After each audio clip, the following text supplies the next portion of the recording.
What happens if someone keeps telling you that you're insane? At first, you'd reject it. You know who you are. You trust your own mind. But over time, something shifts. Maybe you are a difficult person. Maybe you do overreact. Maybe you're not as rational as you thought. And if enough doubt creeps in, you might start believing the one thing you never thought possible. Maybe they're right. This is gaslighting, a psychological weapon designed to make you question your own perception of reality. It's not just lying. It's erasing truth itself and replacing it with something more convenient for the manipulator. And the worst part, by the time you realize what's happening, if you ever do, you're already trapped. The term comes from a 1944 film, Gaslight, where a husband slowly convinces his wife that she's losing her mind. He dims the lights in their home, then denies that anything has changed when she notices. The goal? To make her doubt herself so completely that she becomes dependent on him. But this isn't just a movie trope. It's a real-world manipulation tactic used in toxic relationships, cults, politics, and even corporations. Gaslighting works because it destabilizes reality itself. It starts subtly. The manipulator denies things they've said or done, even when there's proof. I never said that. You're making things up. At first, you argue back. But over time, hearing the same denials over and over chips away at your confidence. Next, they attack your ability to think clearly. You're always so dramatic. You overanalyze everything. Soon, you start doubting your own judgment, convincing yourself that maybe you are the problem. Then comes emotional manipulation. Any reaction you have is dismissed. Why are you so sensitive? You always blow things out of proportion. The goal is to make you question your right to feel the way you do. Eventually, you start second-guessing your own emotions, apologizing when you shouldn't. And then, the final step, isolation. Gaslighters don't want you hearing outside perspectives, so they slowly cut you off from other influences. They tell you your friends are making you paranoid, that your family doesn't really understand you. Bit by bit, they become the sole authority on what's real. At this stage, they don't need to manipulate you anymore. You do it to yourself. You stop questioning them. You silence your own doubts before they even have a chance to surface. You accept their version of events, not because you want to, but because your mind no longer trusts itself to disagree. Gaslighting is terrifying because it doesn't just manipulate your thoughts, it rewrites who you are. It makes you abandon yourself, handing over control to someone else without even realizing it. And by the time you finally see the truth, if you ever do, it feels impossible to break free. Because how do you fight back when you don't even know what's real anymore? Brainwashing. In today's world, we see many people so brainwashed that they may seem completely disconnected from reality. They believe the unbelievable, defend the indefensible, and reject even the most obvious truths. But how does someone get to this point? What exactly is brainwashing? And what are the practical steps that make such a radical transformation possible? Brainwashing isn't just an idea from dystopian fiction. It's one of the most powerful and effective psychological manipulations in history. And the terrifying part? No one is truly immune to it. One of the most chilling real-world examples, the Jonestown Massacre. In 1978, over 900 people, including children, died after drinking cyanide-laced punch under the orders of cult leader Jim Jones. This wasn't a group of people who suddenly decided to follow a madman. They were conditioned, step by step, until their critical thinking was completely overridden. They truly believed they were making their own choices. That's the power of brainwashing. It doesn't force you to change. It makes you want to. So how does it actually happen? It follows a pattern: isolation, destabilization, indoctrination, and reinforcement. A process so effective that once it takes hold, escaping feels impossible. The first step is isolation. When you control the information someone has access to, you control their perception of reality. Jim Jones did this by moving his followers to a remote compound in Guyana, cutting them off from outside influences. In everyday life, This happens in media bubbles, extremist groups, and even in toxic relationships, where only one perspective is constantly reinforced. The more someone's worldview is shaped by a single source, the less they question it. Next comes destabilization, breaking down a person's mental defenses. This is done through exhaustion, fear, and confusion. Cults use long sermons, erratic punishments, and emotional breakdowns. Governments use constant crisis narratives, making people feel like the world is too chaotic to understand without their guidance. The more mentally drained someone becomes, the more they rely on the manipulator to make sense of things for them. Then comes indoctrination, implanting new beliefs. The key here is reward and punishment cycles. If you conform, you're praised. If you question, you're punished. In cults, doubting the leader means exile. In real life, questioning certain ideologies can get you socially ostracized. Over time, this conditioning rewires the brain, making the new belief feel natural, even when it was forced upon you. Finally, there's reinforcement. Once brainwashing is complete, the new identity is constantly reinforced through rituals, groupthink, and identity-based loyalty. People stop questioning because their beliefs are now tied to their sense of self. They don't feel brainwashed, they feel enlightened. And that's the scariest part. Brainwashing doesn't feel like brainwashing when it's happening to you. It feels like truth. That's why people stay in abusive groups, fall for mass manipulation, and follow ideologies to extremes without ever questioning them. So how do you protect yourself? The first step is awareness. Brainwashing works by making critical thinking feel unnecessary or even dangerous. The moment you feel pressured not to question something, that's a red flag. The second step is exposure to multiple perspectives. If you only ever hear one side of a story, you are being controlled, even if you don't realize it. And the third step, pay attention to emotional manipulation. Fear, guilt, outrage. These are the tools used to override logic. Whenever your emotions are being used to shape your beliefs, stop and ask yourself, who benefits from me thinking this way? Because once your mind is rewritten, you won't even realize it happened. Love bombing. At first, it feels like something out of a movie. The attention is intoxicating. The affection is overwhelming. You finally found someone who sees you, really sees you. They flood you with compliments, send constant texts, tell you you're special, that they've never met anyone like you. It's intense, exhilarating, almost too perfect. And that's because it is. This is love bombing, a psychological trick designed to make someone emotionally dependent before pulling the rug out from under them. It's not about genuine affection. It's a setup, a carefully crafted illusion. Love bombing works by hijacking the brain's reward system. When someone floods you with extreme positivity, your brain releases dopamine, the same neurotransmitter involved in addiction. It's a high, an emotional rush that feels impossible to walk away from. And that's exactly the point. In relationships, it might look like extravagant gifts, rushing intimacy, or intense declarations of love after only a few days. In friendships or workplaces, it's an instant connection, relentless praise, and flattery that feels almost surreal. But the real trick isn't in the excess, it's in the reversal. Because once the victim is hooked, the withdrawal begins. The good morning texts stop, the warmth fades, the compliments turn into cold indifference, or worse, criticism. Suddenly, the person who made you feel like the most special person in the world pulls away, leaving you scrambling to understand what went wrong. And here's where the real manipulation happens. Instead of recognizing the pattern, the victim blames themselves. They analyze every conversation, lower their boundaries, and work harder to fix what they think they did wrong.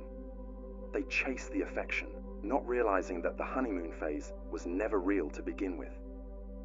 This cycle, intense affection followed by sudden emotional starvation, is a psychological trap. It's called intermittent reinforcement, the same mechanism that makes gambling so addictive. The victim never knows when the affection will return, so they keep chasing it, tolerating worse and worse treatment, just for another hit of that early euphoria. It's a tactic used by narcissists in relationships, by cult leaders to keep followers obedient, even by toxic workplaces to manipulate employees into loyalty. The unpredictability creates an emotional roller coaster, where the victim is so focused on regaining the high that they don't realize how much control they've lost. By the time they see the pattern, it's already too late. They're exhausted, isolated, doubting their own instincts. Guilt tripping. There's a way to control someone without force, without threats, without a single raised voice. You don't have to argue, persuade, or command. All you have to do is make them feel guilty. Guilt tripping and shame inducement are some of the most powerful psychological weapons, capable of turning people into puppets without them ever realizing it. The victim believes they're acting out of free will, when in reality, their emotions are being manipulated like strings on a marionette. Think about it. How many times have you done something, not because you wanted to, but because you felt bad if you didn't? Maybe you agreed to a favor even though you were exhausted. Maybe you apologized for something that wasn't your fault. Maybe you stayed in a toxic relationship because leaving would make you feel like a terrible person. That's guilt tripping in action, and it's terrifyingly effective. The trick is simple. First, the manipulator plants the seed of guilt, subtly twisting reality to make the victim feel responsible for their suffering. A parent sighs, "After everything I've done for you, this is how you treat me." A friend says, "I guess I just don't matter to you anymore." A partner says, "I sacrificed so much for this relationship, and you're just going to walk away?" None of these statements directly tell the victim what to do. They don't have to. The guilt does all the work. But guilt alone isn't always enough. That's where shame inducement comes in. Guilt makes you feel bad about something you did. Shame makes you feel bad about who you are. It's not, "You forgot my birthday." It's, "You're a terrible friend." It's not, "You made a mistake at work." It's, "You're completely incompetent." When someone internalizes shame, they stop fighting back. They don't just feel like they did something wrong. They feel like they are wrong. And that is the ultimate form of control. Cult leaders, abusive partners, manipulative bosses, they all use this tactic to break people down, to make them easier to control. If you can convince someone that they are inherently flawed, that they owe you something, that they are never quite good enough, then they will spend their lives trying to prove otherwise. They will stay in situations they should leave, agree to things they don't want, and chase approval that will never truly be given. But here's the scariest part. Guilt tripping doesn't just come from other people. We learn to do it to ourselves. We hear these voices so often that they become part of our own inner dialogue. I shouldn't say no. I should be a better person. I don't deserve to be happy. And once someone starts shaming themselves, the manipulation is complete. They no longer need anyone else to control them. So how do you break free? The first step is recognizing the pattern. Ask yourself, are you doing something because you truly want to, or because you're afraid of being seen as selfish, ungrateful, or a disappointment? Are you accepting blame that isn't yours? Are you constantly trying to earn approval that keeps moving just out of reach? Once you start questioning the guilt, you strip it of its power. Because the truth is, no one else gets to decide your worth. And the moment you stop playing their game, the spell is broken. Cultivating dependence. There's a reason cult leaders, abusive partners, and authoritarian regimes rarely use physical chains. They don't need to. The most effective way to control someone isn't to lock them up. It's to make them believe they can't survive without you. This is the dark art of engineered dependence, a psychological trick designed to make people abandon their own independence, willingly handing over control to someone else. And it works because it taps into something fundamental, the human need for connection. It starts with removing options one by one, not through force, but through subtle manipulation. A partner insists, "Your friends don't really care about you." A group warns, "Your family is toxic." You need to cut them out. A leader whispers, only we know the truth. The outside world is dangerous. At first, it feels like a suggestion, but soon it becomes a rule, then a belief, until one day you look around and realize there's no one left. Once isolation is complete, dependence takes over. The manipulator becomes the only source of validation, approval, security, even basic needs. They create problems only they can solve. They withhold kindness until obedience is guaranteed. In extreme cases, they control finances, decisions, even movement. The victim stops making choices for themselves, not because they don't want to, but because they've been conditioned to believe they can't. And here's the cruelest part. The victim thinks it's their choice. They aren't locked away. They aren't physically restrained, but they stay, because their world has been rewritten so completely that leaving feels like stepping off a cliff. This method has been used throughout history. Cults sever members from friends and family, making the leader their only trusted source of truth. Abusive partners erode self-confidence until their victim believes they are nothing without them. Totalitarian governments censor information, ensuring their citizens feel powerless without the system that controls them. And once someone has been broken down like this, they don't need to be forced to stay. They will choose to. Even when escape is possible, even when the doors are wide open, they hesitate. Because when your identity has been shaped around someone else's control, freedom doesn't feel like freedom. It feels like a threat.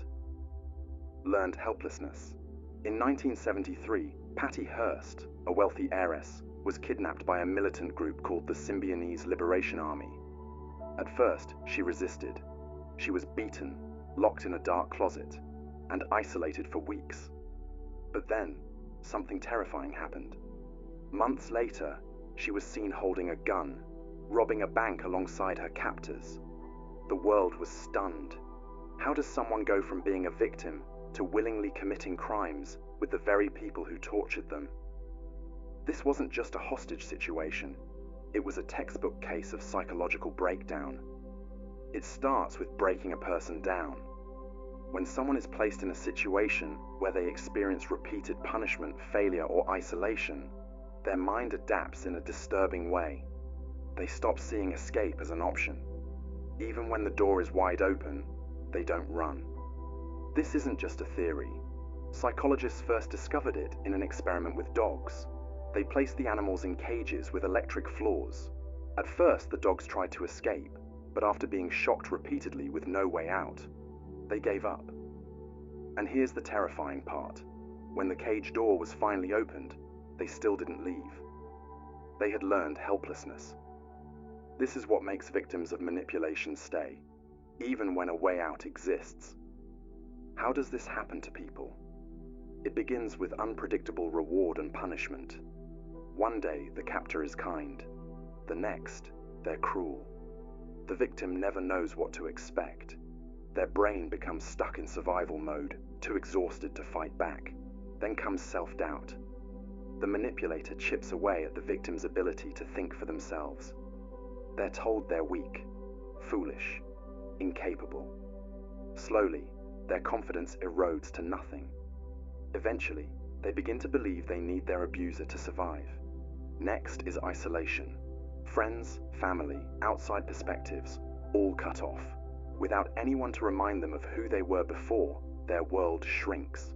Their thoughts become controlled by their captor. And finally, forced dependence. The victim relies on their abuser for food, shelter, even basic human connection. By this stage, they might not just accept their captivity, they might defend it. Just like Patty Hearst did, they don't just stay, they become active participants in their own entrapment. This is why people remain in abusive relationships, why prisoners of war form emotional bonds with their captors, and why high control groups keep their members submissive. It's not weakness, it's not stupidity, it's survival. The brain prioritizes safety over freedom. When someone is trained to believe escape is impossible, they won't even try. And that's what makes learned helplessness so terrifying. The most dangerous thing a manipulator steals isn't someone's freedom. It's their belief that freedom was ever possible in the first place. Stockholm Syndrome. There's a moment in every hostage situation where the victim should fear their captor, hate them, fight them, do whatever it takes to escape. But sometimes, something strange happens instead. The victim starts defending them, trusting them, even loving them. It sounds impossible, but it's not. The name Stockholm Syndrome comes from a 1973 bank robbery in Stockholm, Sweden. 4 hostages were locked inside a vault for 6 days, terrified and powerless. When the police finally rescued them, something bizarre happened. Instead of thanking their saviors, the hostages defended their captors. One even raised money for their legal defense. The world was baffled. How could victims side with the very people who threatened their lives? But this wasn't an isolated case. It happens in kidnappings, cults, abusive relationships, even prisoner of war camps. And the reason why is terrifying. Stockholm Syndrome isn't about weakness. It's about survival. When a person is trapped and powerless, their brain stops looking for ways to fight and starts looking for ways to cope. The captor controls everything: food, movement, even whether they live or die. And in that situation, the mind does something disturbing. It rewires fear into attachment. It starts with small acts of mercy. A kidnapper allows their hostage to eat. An abuser apologizes after an outburst. A cult leader offers protection from an outside threat. These tiny gestures create a twisted reality. The victims start seeing their captor as their savior, not their oppressor. Because when someone is both the source of your fear and your comfort, your mind clings to the comfort. Then comes isolation. The victim is cut off from the outside world, forced to rely only on their captor's words. Over time, their own sense of self erodes. They stop questioning. They start justifying. This is why abuse victims often defend their abusers, why hostages sometimes refuse to escape, even when given the chance. It's not about logic, it's about survival. And finally, dependency locks the victim into place. When their only way to stay safe is to keep their captor happy, they stop resisting. They start working for them instead of against them. They might even feel gratitude, loyalty, love. This is why Stockholm Syndrome is so terrifying. It proves just how fragile human perception can be. The mind will betray itself to survive, twisting reality until captors become protectors and victims defend their own suffering. And the worst part? Most people don't even realize it's happening until it's too late. Memory manipulation. What if I told you that some of your memories, the moments you swear happened exactly as you recall, might be completely false? That someone could plant a memory in your mind, and you would believe it just as firmly as your real experiences. It sounds like science fiction, but in reality, memory is one of the most fragile, easily manipulated aspects of the human mind, and that makes it a perfect tool for control. Take the infamous Lost in the Mall experiment by psychologist Elizabeth Loftus. Participants were told stories about their childhood, some real, some completely fabricated. One of them was simple. As a child, they had once been lost in a shopping mall. At first, the subjects had no memory of this, but after repeated questioning and subtle suggestions, many of them began remembering details: who found them, what the mall looked like, how they felt. They swore it had happened, even though it never did. Their minds had filled in the blanks, constructing a completely false memory. This wasn't just people misremembering. This was memory being rewritten. Our brains don't store memories like a camera, capturing moments in perfect clarity. Instead, every time we recall an event, we reconstruct it, pulling together fragments, filling in gaps, and, without realizing it, changing the details. And here's the terrifying part. The more you recall a memory, the less accurate it becomes. This means that, with the right influence, someone can alter your past. They can change how you remember events, reshape your emotions, and even convince you of things that never happened. One of the easiest ways to manipulate memory is through suggestion. A simple phrase like, "Are you sure that's what happened?" Or "I remember it differently" introduces doubt. Your brain, wanting to maintain consistency, starts adjusting its recall to match the new version of events. Over time, you adopt the false memory as your own. Then comes reinforcement. If multiple people confirm the false memory, whether they're lying or just misremembering, it becomes reality. Social agreement is one of the most powerful tools for shaping memory because the brain values collective certainty over individual doubt. If everyone else remembers it that way, maybe you're the one who's wrong. And this isn't just some harmless quirk of the mind. History has seen terrifying uses of memory manipulation. False confessions in criminal cases have been extracted by police interrogators, reconstructing events until the accused believes in their own guilt. In abusive relationships, manipulative partners rewrite history, convincing victims they were at fault for things they never did. Governments and propaganda machines have altered historical narratives, reshaping public perception to serve their agendas. Memory is the foundation of identity. It shapes who we are, what we believe, and how we see the world. But what happens when someone else takes control of it? If your past can be rewritten, then so can your future. And by the time you realize your mind has been altered, if you ever do, it's already too late. Fear-mongering. Fear is the oldest form of control. It overrides logic, crushes independent thought, and turns people into willing followers. When someone is afraid, they don't analyze, they don't question. They just want to feel safe. And that's what makes fear-mongering and anxiety induction one of the most dangerous psychological tricks ever used. History is filled with examples of fear being weaponized to control entire populations. One of the most infamous, the Salem witch trials. In the late 1600s, paranoia gripped an entire town. People believed witches were lurking among them, hiding in plain sight. The fear became so overwhelming that neighbors turned against neighbors, accusations spread like wildfire, and logic ceased to exist. People confessed to crimes they never committed just to avoid execution, and those who didn't confess, they were sentenced to death anyway. Fear didn't just manipulate them, it made them destroy themselves, and you don't need a witch hunt for this trick to work. It happens everywhere. A manipulative boss keeps employees terrified of losing their jobs, so they never complain. An abusive partner convinces someone the world outside is dangerous, so they never leave. Politicians and media outlets use fear constantly, telling people that disaster is imminent, their way of life is under attack, and only one person, one system, one ideology can protect them. And the more afraid you are, the more control they have. This works because fear hijacks the brain. When you're anxious, your amygdala, the part of the brain that processes threats, goes into survival mode. Logical thinking shuts down, and you become hyper-focused on avoiding danger. In that moment, whoever offers you a way out, whether it's a leader, a product, or a belief system, becomes the person you cling to for security.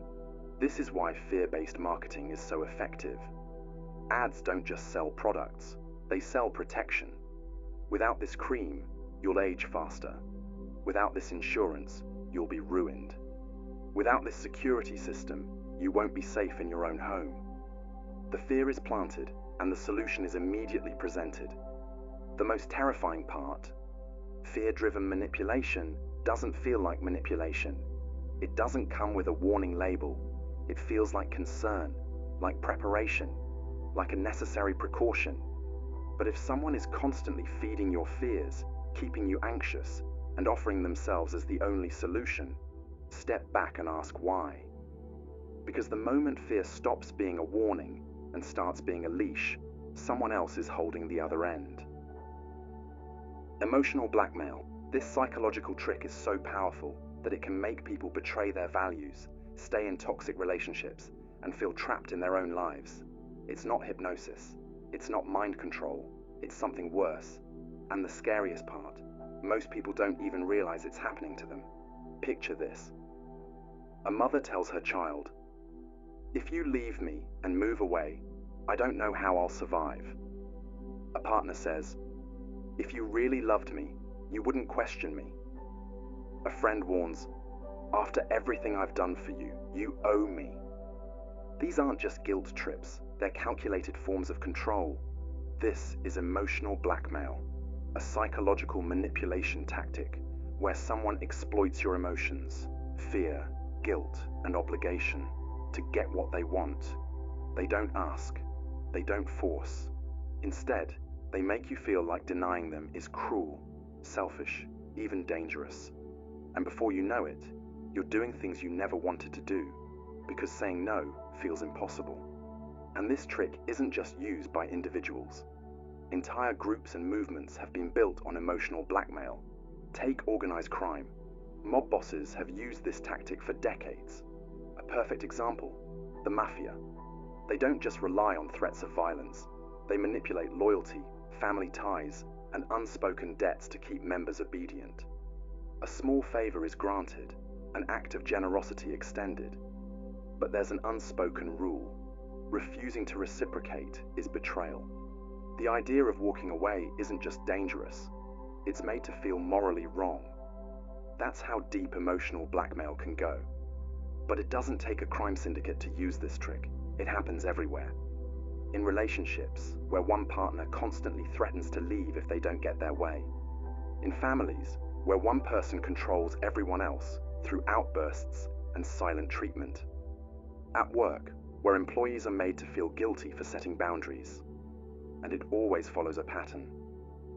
First, the manipulator makes a demand, subtle or direct.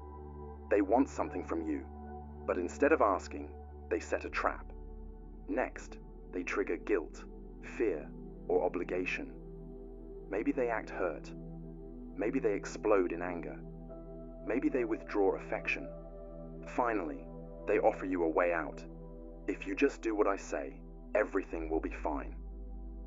And just like that, you're trapped. Not because you can't say no, but because it feels like saying no will destroy everything. So how do you break free? It starts with recognition. If someone makes you feel like your emotions are being used against you, step back. If setting a boundary results in threats, guilt-tripping, or emotional punishment, you're being manipulated. And the key to breaking free isn't arguing, justifying, or explaining. It's refusing to play the game. And here's the chilling truth. Emotional blackmailers don't want love, fairness, or respect. They want control. And the moment they realize they can't control you anymore, they either escalate their tactics or move on to their next victim. Playing on insecurities. Everyone has insecurities, small whispers of doubt that creep into the back of your mind. Am I good enough? Do they really like me? What if I fail? Now imagine someone knowing exactly what those insecurities are and using them to control you. This is one of the darkest psychological tricks, weaponizing insecurities to manipulate behavior. And it happens everywhere, in relationships, in workplaces, in politics, even in the ads you see every day. One of the most infamous examples, Bernie Madoff's Ponzi scheme. He didn't just steal billions, he exploited his victims' deepest fears. He preyed on wealthy investors who feared missing out. He made them feel special, chosen, part of an exclusive club. And once he had them hooked, he used their greed, self-doubt, and desire for status against them. The result? People kept giving him money, even when the red flags were right in front of them. That's how this trick works. It starts by identifying someone's deepest fears or desires, then twisting them. A romantic partner subtly makes you feel unattractive, so you seek their validation. A boss hints that you're replaceable, so you work harder for less. A friend constantly reminds you of your past failures to keep you in check. The goal? To make you dependent. Dependent on their reassurance, their approval, their protection. And here's why it's so effective. Insecurities cloud judgment. When someone makes you feel like you're not good enough, you start to second-guess yourself. You become more willing to prove your worth, even at your own expense. And the worst part, They control the supply of validation. They can give it, take it away, and make you work even harder to earn it back. Social media is a breeding ground for this manipulation. Algorithms thrive on insecurity, feeding you ads that make you feel unattractive, unsuccessful, or like you're falling behind. Influencers curate lives designed to make yours feel less exciting. Companies sell you solutions to problems you didn't even know you had, until they pointed them out. But it's not just corporations that use this trick. It happens in families, friendships, and relationships. A toxic parent constantly reminding their child that they'd be nothing without them. A jealous friend downplaying your achievements so you never feel truly successful. A partner chipping away at your confidence, making you feel lucky to have them. Over time, these tactics break people down, making them easier to control. So how do you fight back? First, recognize the pattern. If someone's words or actions make you feel small, uncertain, or like you have something to prove, take a step back. Are they actually trying to help you grow, or are they making you dependent on their validation? Second, rebuild your confidence outside their influence. The less power someone has over your self-worth, the harder it is for them to manipulate you. And finally, remember this: no one who truly cares about you will ever use your insecurities against you. Because the most dangerous thing about this trick isn't just that people fall for it, it's that they often don't even realize it's happening until it's too late. Triangulation, a psychological trick so subtle it can turn the most confident person into an anxious wreck. It makes people question their worth, their relationships, and even their grip on reality, without them ever realizing it's happening. This is triangulation and jealousy induction, one of the most effective manipulation tactics used in toxic relationships, workplaces, and even politics. At its core, triangulation is about introducing a third person, real or imagined, into a dynamic to create tension, competition, or insecurity. It's a classic move in manipulative relationships. A controlling partner casually mentions how attractive or successful someone else is. They compare their victim to an ex, implying they aren't measuring up. Sometimes, they even fabricate outside interest just to provoke a reaction. It doesn't seem like direct manipulation at first. It's just a comment, just a story, just a harmless observation. But over time, it changes everything. Because the victim starts to compete for validation. They feel replaceable. They work harder to prove themselves. They stop focusing on whether the relationship is healthy and start obsessing over how to be good enough. Jealousy induction is the next step. Instead of just mentioning a third party, the manipulator actively stirs doubt and insecurity. They flirt in front of their partner. They praise someone else excessively. They make sure their victim sees the attention they supposedly receive. And with every calculated move, the victim grows more desperate for reassurance, because the more unstable they feel, the easier they are to control. And this isn't just in romantic relationships. It happens everywhere. In workplaces, a toxic boss pits employees against each other, constantly favoring one person over the rest to keep everyone on edge. In families, a parent compares their children, creating rivalry instead of connection. In politics, leaders divide people into factions, turning them against each other to maintain power. But why does it work? Because humans are wired for social validation. When someone we care about or respect suddenly introduces competition, our brains go into survival mode. We crave reassurance. We want to be chosen. And that desperation makes us vulnerable, willing to do anything to regain favor. The true danger of triangulation is how it rewires thinking. It shifts the victim's focus from, is this relationship good for me, to what can I do to be good enough? It fosters paranoia, self-doubt, and emotional dependence, all while making the manipulator seem desirable, powerful, or in control. So how do you stop it? First, recognize the pattern. If someone is making you feel like you're in constant competition, step back and ask, who benefits from this? Healthy relationships don't require you to prove your worth against someone else. Second, refuse to play the game. The moment you stop reacting, the manipulator loses power. And finally, prioritize self-worth. The stronger your sense of value, the harder it is for someone to manipulate you with comparison and jealousy. At its core, triangulation is a game of control designed to keep people emotionally unstable and seeking approval. But once you see it for what it is, you don't have to play. And the moment you refuse to play, the game is over. Public shaming. For centuries, public shaming has been one of the most effective tools of control. It can strip a person of their dignity, isolate them from their community, and turn them into a cautionary tale. Whether it's a medieval village gathering to mock a criminal in the stocks, or a social media mob tearing apart someone's reputation, the psychology behind it remains the same. Public shaming isn't just about punishment. It's about breaking a person down so completely that they accept their own destruction. One of the most infamous examples, the Salem witch trials. In 1692, innocent people, mostly women, were dragged into the public eye, accused of being witches, and forced to confess under extreme pressure.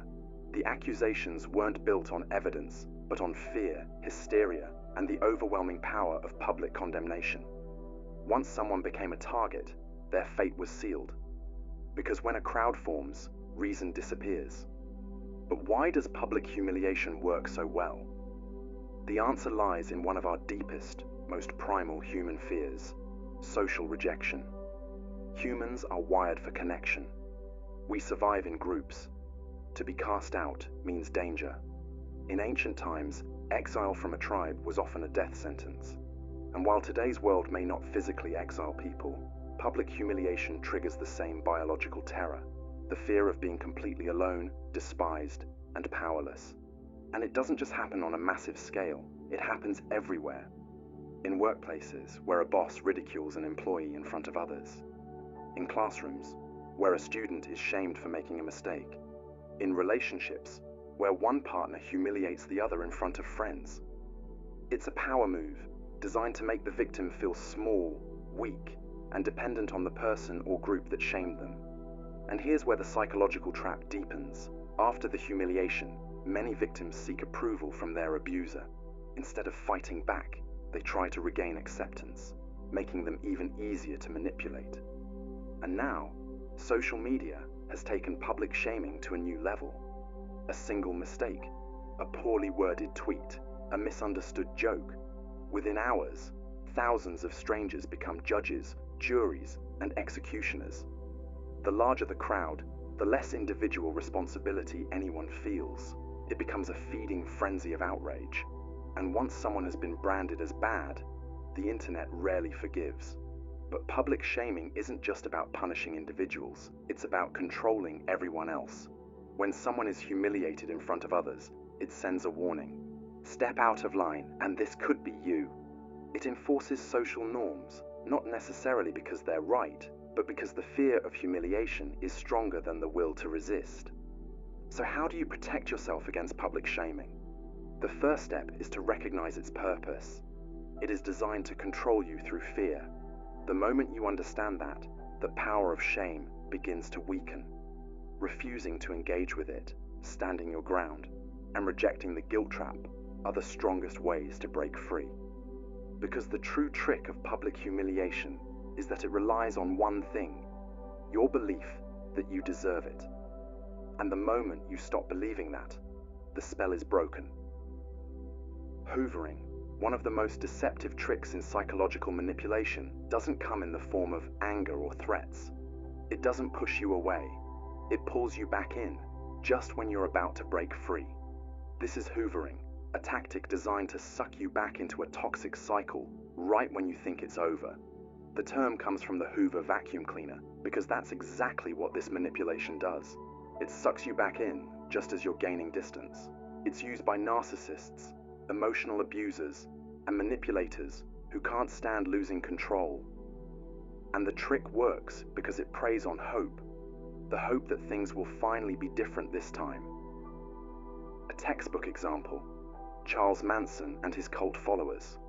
When members of his family tried to leave, he didn't always use threats. Instead, he lured them back in with affection, validation, and a false sense of belonging. He made them feel special, irreplaceable, and convinced them the world outside would never understand them the way he did. The goal wasn't just to bring them back, it was to make them willingly surrender control all over again. But how exactly does hoovering work? It's never just one approach. The love bomb. Hoover. The manipulator suddenly floods you with affection. They say they've changed. They remember your favorite songs, send nostalgic messages, remind you of the good times. They become the person you always wish they were, but only for as long as it takes to get you back. The pity Hoover. If love doesn't work, guilt is next. They claim they're struggling. Maybe they're depressed, sick, or going through a crisis. They make you feel responsible for their suffering. They don't ask you to come back outright, but they make sure you feel like a bad person if you don't. The anger Hoover. And if guilt fails, they lash out. They blame you, call you heartless, try to make you jealous by posting about how much happier they are without you. But the goal isn't to move on, it's to provoke a reaction, any reaction, to keep you emotionally hooked. And here's why it works. The brain craves closure. Every moment of kindness makes you forget the cruelty. Every moment of cruelty makes you crave the kindness again. It's not a single manipulation. It's a pattern, a push and pull cycle designed to keep you from ever fully letting go. So, how do you protect yourself? Recognize hoovering for what it is. Not a genuine attempt to reconnect, but a tactic of control. The second you see it for what it is, it loses its power. Block contact. Cut the ties completely. Don't engage, not even to explain why. Hoovering only works when there's a response. Without one, the manipulator loses their grip. Because walking away is hard, but staying in the cycle, that's where the real danger lies. And the only way to win, don't play the game. Cognitive dissonance. People will defend something, even when it's wrong, even when it hurts them, even when reality is screaming at them to stop. But this isn't just stubbornness, it's a psychological trap, a mental battlefield where, without even realizing it, you're forced to justify your own suffering. This is cognitive dissonance amplification, one of the most dangerous manipulation tactics, designed to make people double down instead of walk away. Cognitive dissonance happens when someone holds two conflicting beliefs at the same time. It creates an unbearable tension in the mind, a deep, unsettling discomfort that we are hardwired to resolve. Imagine being loyal to a leader, a relationship, or an ideology, only to be confronted with undeniable proof that it's harmful, corrupt, or even false. The logical response: leave. The real response: most people don't. Instead, they dig in deeper. They justify. They twist reality to fit what they want to believe, because admitting the truth would mean admitting they wasted time, energy, even their entire identity, on something that wasn't real, and that's too painful to accept. One of the most extreme examples? The Heaven's Gate cult. This group believed they would ascend to an extraterrestrial afterlife if they followed their leader, Marshall Applewhite. When their predictions failed, when the spaceship never came, did they question their beliefs? Number their faith became stronger. Instead of seeing the failure as proof they were wrong, they convinced themselves it was a test of loyalty. And the more they sacrificed, the harder it became to leave. Walking away would mean admitting their entire worldview was a lie. Instead, they doubled down until, in 1997, their belief system led to a mass suicide. But this isn't just about cults. It happens everywhere. The trick is escalation. A manipulator starts small, convincing you to accept a minor contradiction, a little hypocrisy, something that feels wrong, but not wrong enough to walk away. A toxic boss pushes an employee to cover for unethical behavior, just once. It feels uncomfortable, but they justify it. I need this job. Then, the requests get bigger. Before they realize it, they're trapped in a system they would have once condemned. The same happens in abusive relationships. A partner starts with subtle manipulation, small moments of confusion, of twisting reality just enough to create doubt. Over time, the victim has to rationalize the abuse. They didn't mean it. I must have done something to deserve it. Each justification locks them in deeper, because if they admit the truth, they'd have to face the fact that they stayed. And it's not just individuals who fall for this trick. Entire societies do. Political and ideological groups use it constantly. When people invest in a movement that later reveals itself to be corrupt or hypocritical, they don't necessarily reject it. Instead, they defend it. They find ways to justify the contradictions, because admitting they were fooled feels worse than continuing to believe a lie. So how do you break free? First, recognize when your mind is fighting reality. Ask yourself, am I defending this because I believe it, or because I don't want to admit I was wrong? Second, distance yourself. Emotional attachment clouds judgment. Step back and examine the facts without the weight of your own investment. Cognitive dissonance is a natural part of the human mind, but when amplified by manipulators, it can turn even the most rational person into a prisoner of their own thoughts. The scariest part? The more you fight to convince yourself you're right, the deeper you fall into the trap. The only way out? Stop fighting. Start questioning. Exploiting mirror neurons. You yawn when someone else yawns. You laugh when a room erupts in laughter. Your brain isn't just observing, it's mirroring. And while this instinct fuels human connection, it can also be turned against you in ways you'd never suspect. At the core of this manipulation are mirror neurons, specialized brain cells that fire not just when you act, but when you see someone else acting. These neurons are why you flinch when someone gets hurt, or instinctively smile when someone smiles at you. They're the foundation of empathy, bonding, and social influence. But like any powerful tool, they can be weaponized. One of the most infamous examples, the rise of Adolf Hitler. Hitler didn't just give speeches, he mirrored the emotions of his audience. He reflected their fears, frustrations, and hopes back at them. His speeches weren't just words, they were emotional feedback loops amplified by the crowd's response. He didn't persuade with logic, he made people feel. And once emotion takes over, critical thinking shuts down. But mirroring doesn't need a massive crowd to work. Salespeople, politicians, cult leaders, and con artists use it constantly. A manipulator will subtly copy your posture, tone, and gestures to make you feel at ease. Your brain registers the similarity and assumes, this person is like me, I can trust them. It's why a skilled con artist can make you spill your secrets within minutes of meeting them. They're not just listening, they're reflecting you back to yourself. And this trick goes deeper.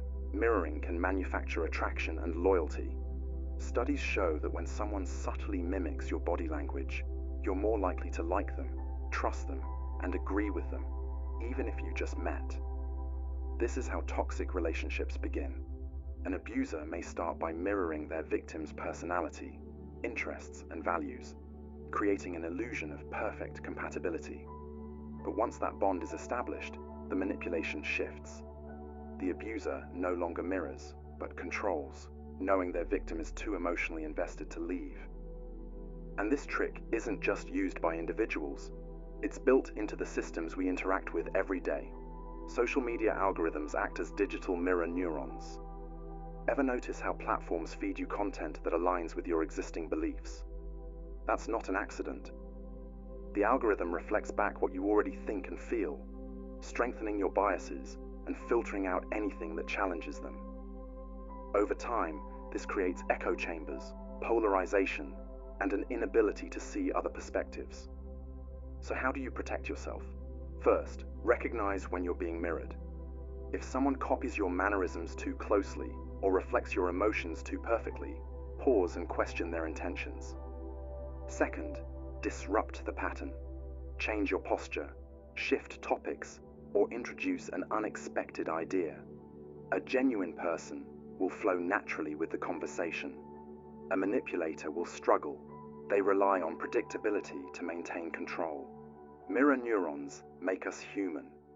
They help us connect, learn, and empathize. But in the wrong hands, they become a tool for manipulation, turning your own instincts against you. And the most terrifying part? When done well, you won't even realize it's happening. Exploiting empathy.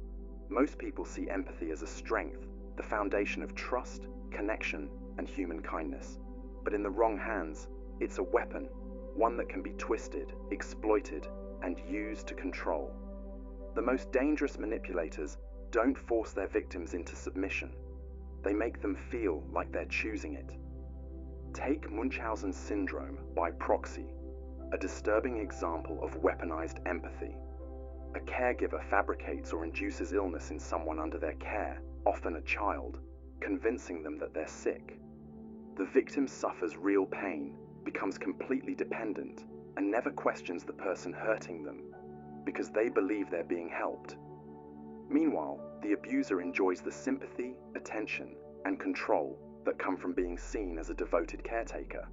This is how manipulators trap people using their own compassion against them. The trick is simple. Create a problem that makes someone feel responsible, then present yourself as the only solution. It starts with subtle guilt, statements like, "You're the only one who understands me. If you leave, I don't know what I'll do." The goal: make the target feel irreplaceable while slowly eroding their autonomy.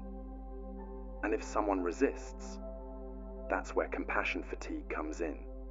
The manipulator increases their emotional demands, overwhelming their victim until they break down from exhaustion. At some point, giving in feels easier than resisting.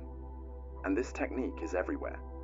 Cults convince followers to abandon their lives for a greater purpose, framing doubt as selfishness. Toxic relationships trap one partner in endless cycles of pity and guilt, forcing them to stay. Scammers pose as victims, sending desperate messages that make you feel like you're the only person who can help. And the scariest part? The more empathetic someone is, the easier they are to manipulate. Because once your compassion becomes an obligation, you stop seeing the trap and start justifying the chains. Obligation. A small favor can feel harmless, even thoughtful. Someone buys you lunch, and the next time, you feel an unspoken need to return the gesture. A friend helps you move, and suddenly, you hesitate when they ask for a favor, even if it's inconvenient. It's not forced, it's not demanded, but the weight of obligation lingers. This instinct, the need to reciprocate kindness, is natural. It holds friendships together, builds trust, and keeps social exchanges fair. But when used as a tool for control, it becomes something else entirely. In the 1970s, members of the Hare Krishna movement stood in airports, handing out flowers to strangers. No catch, no expectation, just a gift. But moments later, they would ask for a donation. And most people, even those who didn't want the flower, gave them money. Not because they had to, but because they felt they should.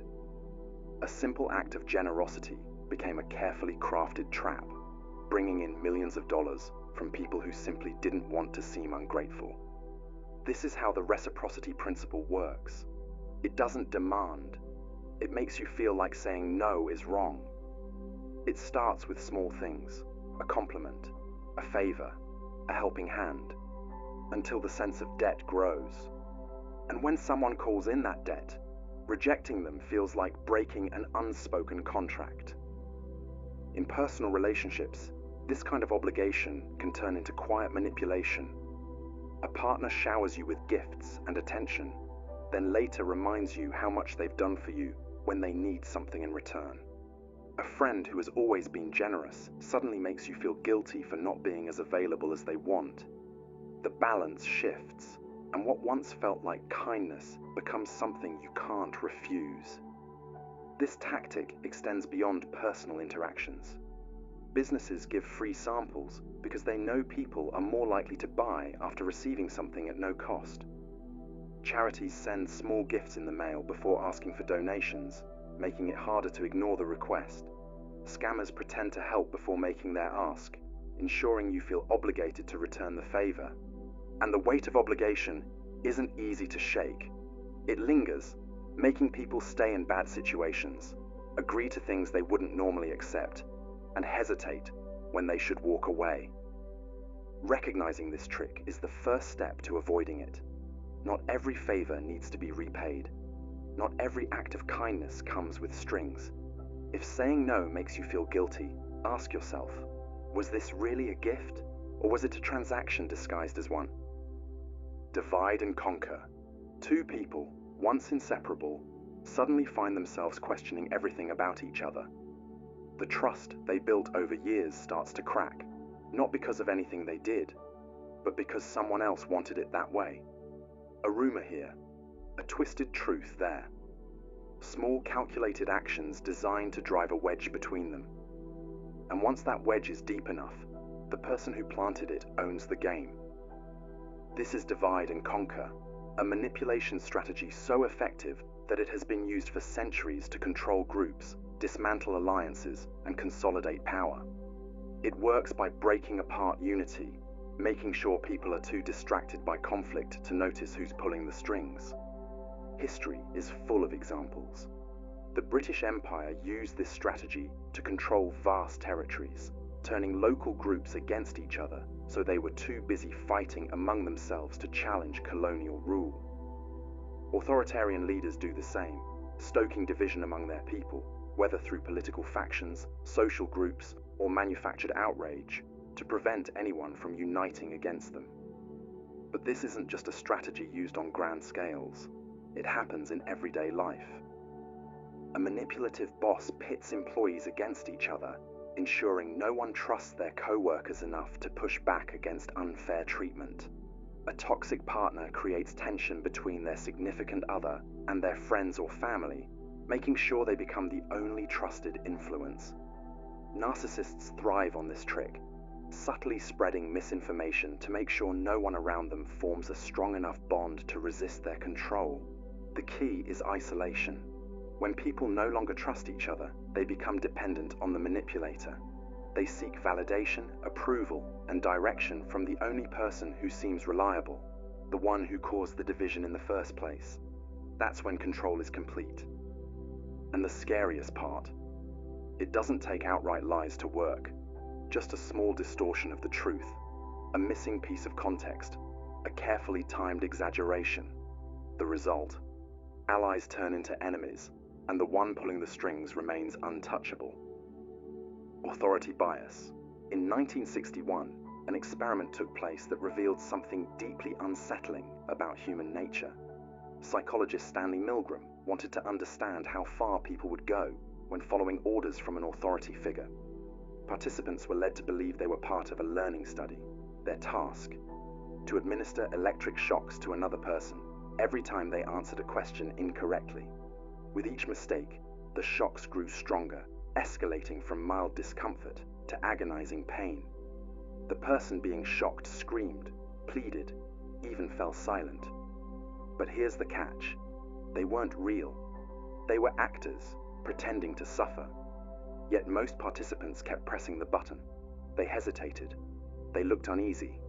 But when the man in the white lab coat told them to continue, they did. 2/3 of them followed instructions to the very end, delivering what they believed to be potentially fatal shocks, simply because an authority figure told them to. This is authority bias, our instinctive tendency to trust and obey those we see as powerful, knowledgeable, or in charge. It's the same psychological mechanism that makes us follow doctors' orders without question, believe news anchors without verifying facts, or obey workplace policies even when they don't make sense. But in the wrong hands, this instinct can be exploited, overriding morality, logic, and even self-preservation. History is full of examples. Corrupt governments have used blind obedience to justify atrocities. Corporations have suppressed whistleblowers by enforcing rigid hierarchies.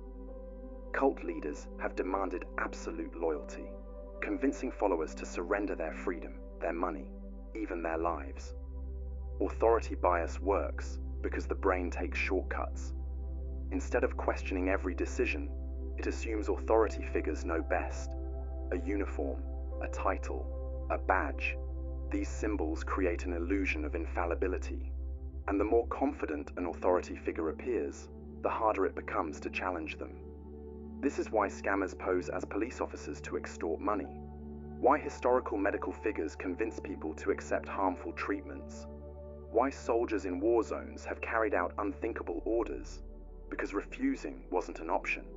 And the effect becomes even stronger when obedience is combined with fear. When an authority figure not only commands, but also threatens, whether subtly or openly, resistance becomes nearly impossible.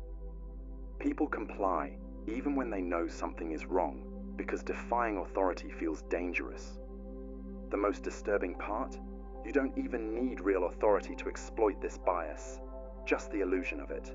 A uniform, a fake badge, a confident tone, these are often enough to make people comply without question. The most effective tricks don't force people into submission. They make them willingly hand over control. Scapegoating. History repeats itself, not because people don't learn, but because manipulation works. And one of the oldest, most dangerous psychological tricks is scapegoating, the art of blaming a single person or group for problems they didn't create. It's a tactic so powerful that it has fueled witch hunts, toppled governments, and destroyed countless lives.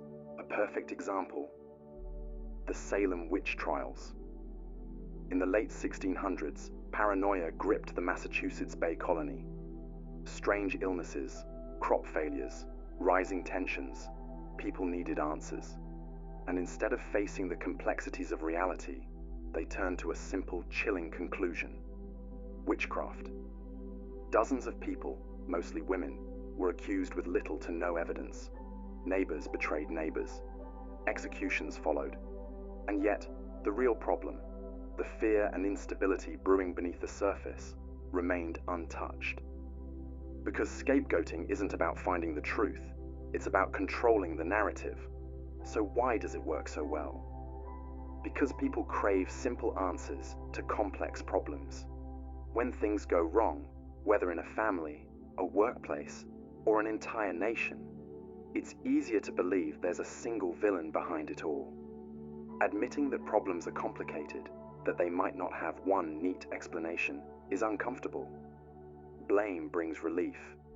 It gives people the illusion of understanding, even if that understanding is completely false. And this trick isn't just used in history books. Blame shifting, a smaller but equally dangerous version, happens every day. A cheating partner accuses their spouse of being paranoid. A corrupt politician blames the media for their downfall. A failing CEO pins the company's collapse on lazy employees. It's a psychological sleight of hand, redirecting attention so the real problem stays hidden. And the more this trick is used, the harder it becomes to see the truth. The scapegoat becomes the distraction. The real causes of the problem remain untouched, and people become so invested in their blame that they reject any evidence that contradicts it. This is how entire groups have been persecuted throughout history, not because of what they did, but because someone needed a villain. So, how do you avoid falling into this trap? Look beyond the obvious. If a problem is being reduced to a single enemy, ask yourself, who benefits from this? What's being ignored while all attention is focused on the scapegoat? And most importantly, are you being manipulated into believing an easy lie over a difficult truth? Because the most effective form of control isn't force, it's fear. And when that fear is given a face, a name, a scapegoat, it becomes the perfect weapon. Social proof exploitation. In 1968, a woman named Kitty Genovese was attacked outside her apartment in New York. She screamed for help for nearly half an hour.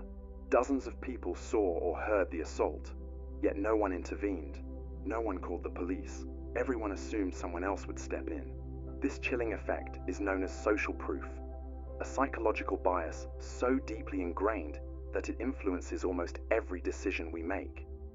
It's the instinct to follow the crowd, to assume that if many people believe or do something, it must be right. It's why people flock to restaurants with long lines, why trends take off overnight, and why misinformation can spread faster than truth. But when social proof is manipulated, it becomes a weapon.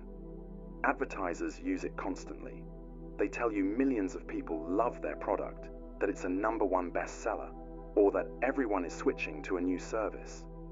You might have never looked into it yourself, but the illusion of mass approval makes you instinctively trust it. Even a handful of fake reviews can be enough to push someone toward a purchase. Scammers use the same trick. Ever seen a product flooded with glowing but suspiciously similar reviews? A cryptocurrency hyped up by bots on social media? A sudden surge of accounts promoting a false narrative? These tactics manufacture credibility where none exists. It's the same method used by cults, Ponzi schemes, and propaganda machines. Make people believe everyone else is doing it, and they'll follow. But the real danger of social proof isn't just in marketing, it's in how it controls behavior in groups. Studies show that the more people witness an emergency, the less likely anyone is to help. It's called the bystander effect. Everyone assumes someone else will take responsibility. And in extreme cases, social proof fuels mob mentality. A person who would never commit violence alone might do so in a crowd because it feels justified. Morality gets outsourced.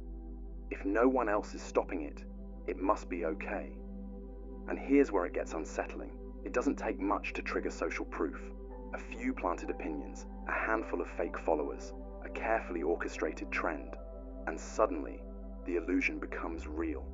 Once enough people believe something, even skeptics start to fall in line. The scariest part. Most people will never realize they've been manipulated. They'll follow the crowd, convinced they made the decision themselves. Groupthink induction. One of the most dangerous psychological tricks isn't about manipulating a single person. It's about influencing entire groups until questioning the consensus feels impossible. It doesn't force people to agree. Instead, it creates an environment where disagreement feels like betrayal. And once that happens, people stop thinking critically, even when the decisions being made are obviously flawed. Imagine a high-stakes corporate meeting. A company is about to launch a product and everything points to disaster. Market research shows customers won't buy it. Engineers warn about technical failures, and some executives have private doubts. But in the room, there's nothing but agreement. No one speaks up. No one challenges the decision, not because they don't see the problem, but because no one wants to be the outlier. This is groupthink, a psychological phenomenon where the need for unity overrides logic, skepticism, and even self-preservation. When people are part of a group, they instinctively prioritize harmony. Dissent feels uncomfortable. Doubt makes you an outsider. And when the loudest, most dominant voices set the tone, everyone else follows, often without realizing it. It happens gradually. Maybe an authority figure expresses a strong opinion, and others instinctively align with it. Maybe the group values agreement so much that disagreeing feels like an attack. Over time, the pressure to conform becomes stronger than the pressure to be right. People suppress their doubts, rationalize bad ideas, and convince themselves that if everyone else agrees, it must be the right decision. And the consequences? Disastrous. History is full of catastrophic decisions fueled by groupthink. Failed military invasions, financial collapses, political disasters. Moments where, in hindsight, the flaws were obvious, but no one spoke up when it mattered. And the most dangerous part, inside the groupthink bubble, people don't feel manipulated. They believe they're thinking for themselves. But in reality, they're just echoing the voices around them. Cultivating a false identity. Some manipulators don't just lie, they become the lie. They shape their identities to fit whatever will make people trust them, molding themselves into whoever they need to be. This isn't just deception, it's performance. And when done well, it's nearly impossible to detect. Frank Abagnale, the real-life con artist behind Catch Me If You Can, pulled off one of the most audacious identity scams in history.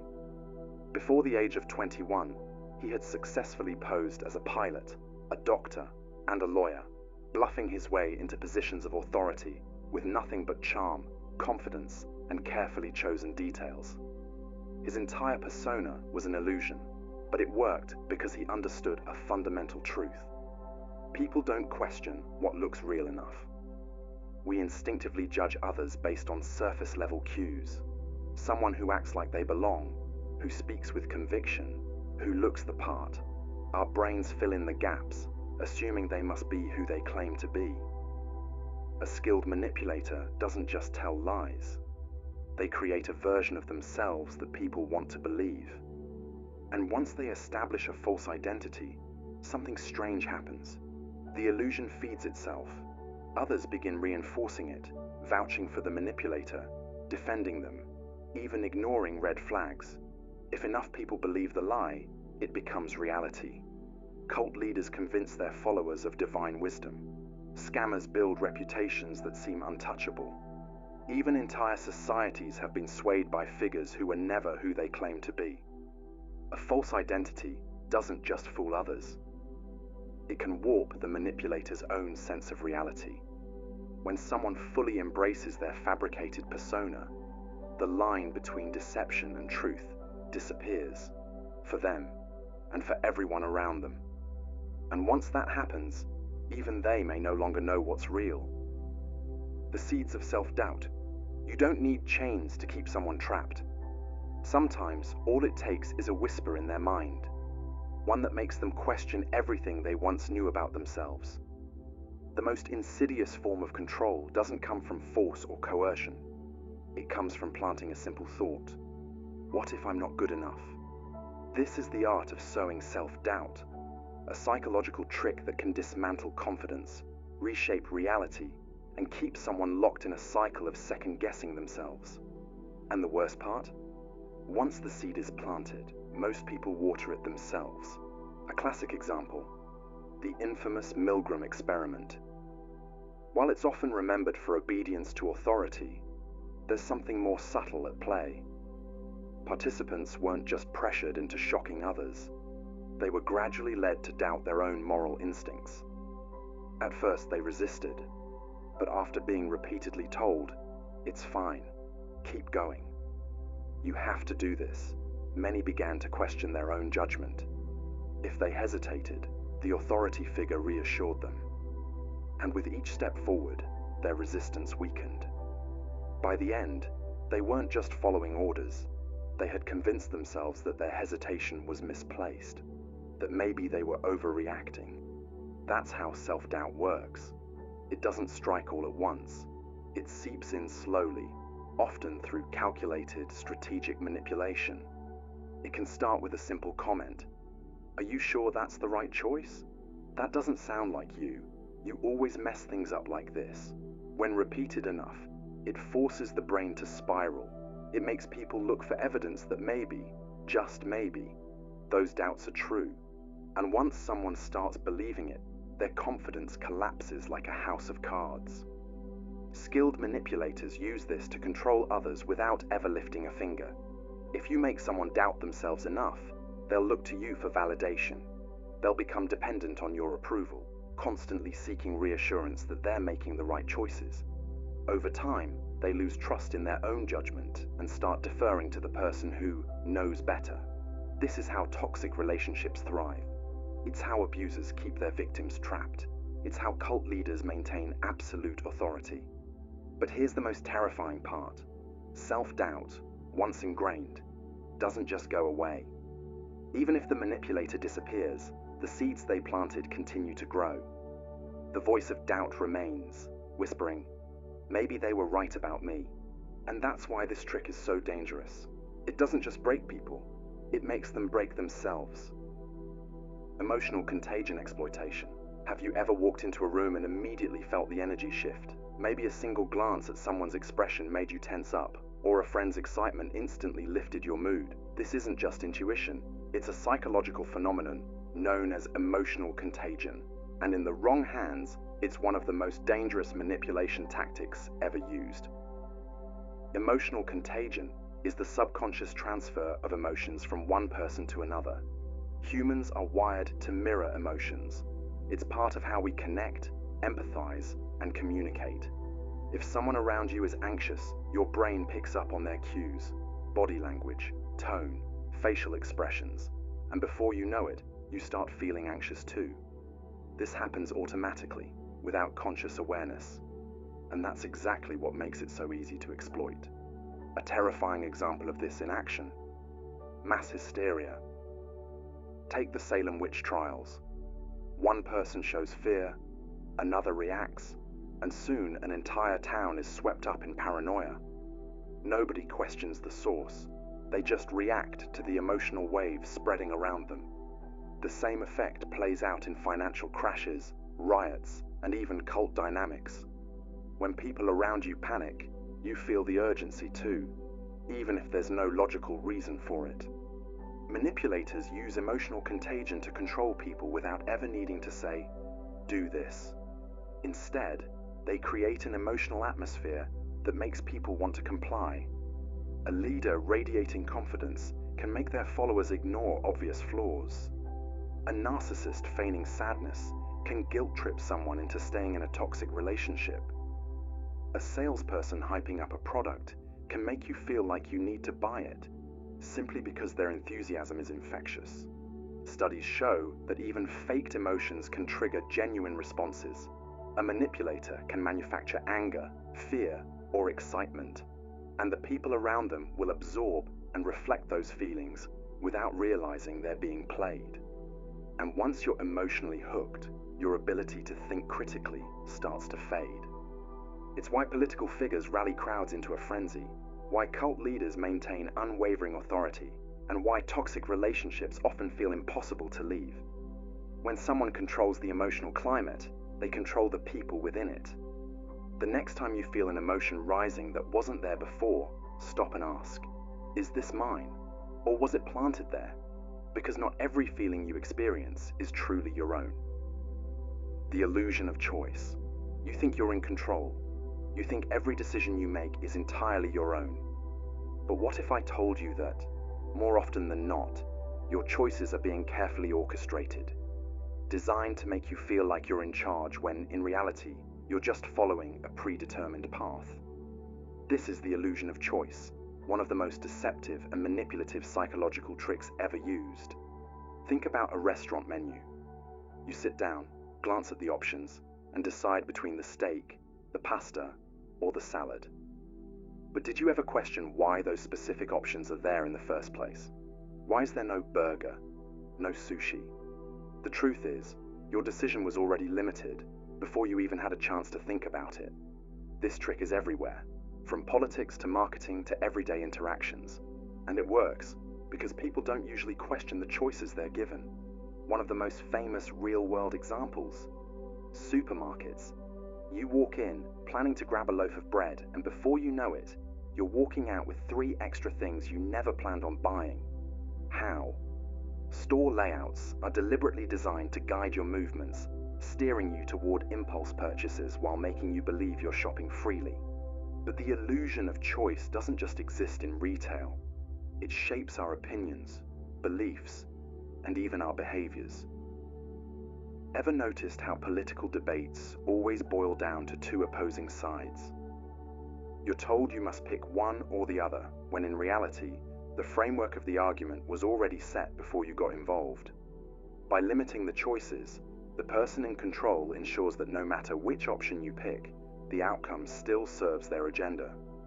Marketers use this trick constantly.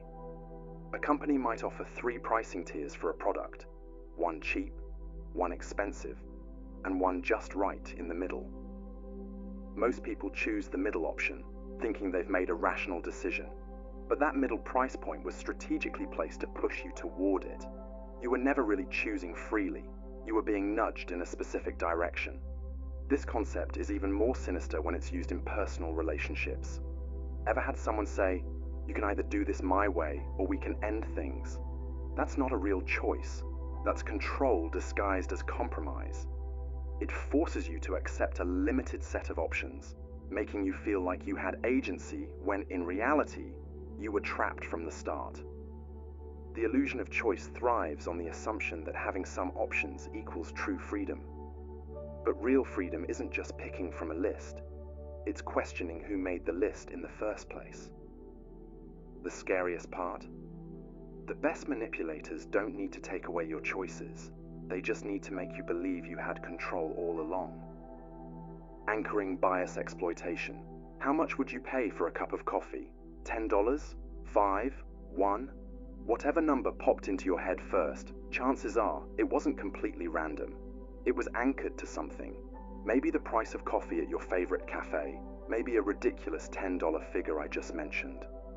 But what if I told you that your perception of value, fairness, and even reality itself can be hijacked by a simple trick known as anchoring bias? And the worst part, you'd never even notice it happening. Let's look at a classic example. Imagine you walk into a store and you see a high-end watch marked at $10,000. That's absurdly expensive, right?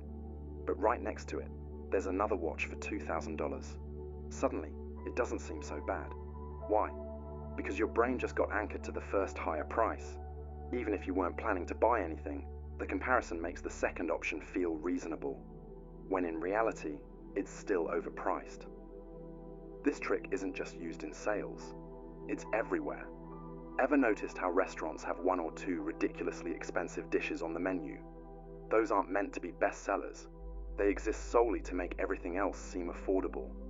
Marketers, salespeople, even politicians, all use anchoring to subtly control how you perceive information. But it gets even darker. Anchoring isn't just about money. It can manipulate beliefs, emotions, and decisions.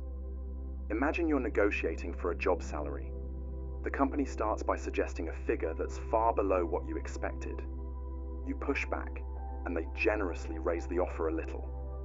Now, instead of negotiating based on what you deserve, you're negotiating based on the lowball number they planted in your head.